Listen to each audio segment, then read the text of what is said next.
کیا قرآن اس رات میں نازل ہوا ہے اور تقدیر کے فیصلے اس رات میں ہوتے ہیں؟ دیکھیے قرآن میں 2 جگہ اللہ نے اس مضمون کو بہت وضاحت سے بیان کیا. ایک سورہ دخان میں انا انزلناہ فی لیلۃ مبارکہ کہ ہم نے اس کو مبارک رات میں نازل کیا, اور اللہ نے فرمایا فیہا یفرق کل امر حکیم, اس میں حکمت والے فیصلے ہوتے ہیں اس رات میں. دوسری جگہ 30ویں پارے میں سورہ قدر میں اللہ نے فرمایا انا انزلناہ فی لیلۃ القدر, ہم نے اس قرآن کو لیلۃ القدر میں نازل کیا, اور اس میں بھی اللہ نے فرمایا تنزل الملائکۃ فیہا کہ فرشتے اس رات میں اترتے ہیں باذن ربہم من کل امر, تمام قسم کے معاملات لے کے. تو یہاں بھی اللہ بتا رہے ہیں کہ جو 1 سال کے فیصلے جس رات میں ہوتے ہیں اور فرشتوں کے حوالے کیے جاتے ہیں وہ رات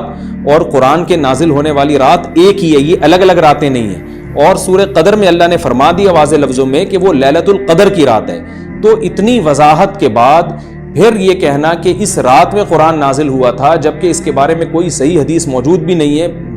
ضعیف یا موضوع روایتیں ہیں, تو یہ بالکل قرآن پر میں سمجھتا ہوں کہ یہ ٹھیک نہیں ہے, بالکل دلیل کے لحاظ سے یہ کمزور بات ہے. اگرچہ بعض علماء اس طرف گئے ہیں اور انہوں نے تعویل کی ہے, انہوں نے یہ تعویل کی ہے کہ قرآن جو ہے آسمان دنیا پہ آیا لیلۃ القدر میں, اور وہاں سے جو نیچے نزول شروع ہوا ہے وہ شب برات میں ہوا ہے, لیکن یہ تعویل عقل سے بعید ہے اور اس تعویل کی ہمیں ضرورت بھی نہیں ہے. 2 صحیح حدیثیں ٹکرا رہی ہوں یا قرآن کی آیت کسی ایسی متواتر حدیث سے ٹکرا رہی ہو تو پھر تو وہاں ہمیں تطبیق دینے کی ضرورت پیش آتی ہے, جب قرآن کے مقابلے میں کوئی حدیث ہی نہیں ہے, صحیح حدیث بھی نہیں ہے. اور بعض لوگ کہتے ہیں اس میں حرج کیا ہے کہ ہم 15 شعبان کو بھی فرض کر لیں, اس میں قرآن نازل ہوا اور لیلۃ القدر میں بھی. بھائی اس سے لیلۃ القدر کی ویلیو کم ہوتی ہے. اللہ تو لیلۃ القدر کی ویلیو بڑھا رہے ہیں کہ یہ ایسی رات ہے جس میں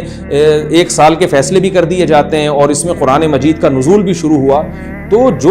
جس رات کو اللہ نے جو پروٹوکول دیا ہے وہی پروٹوکول اس کو دینا چاہیے, آپ اس کو کسی اور رات کو نہ دیں وہ پروٹوکول.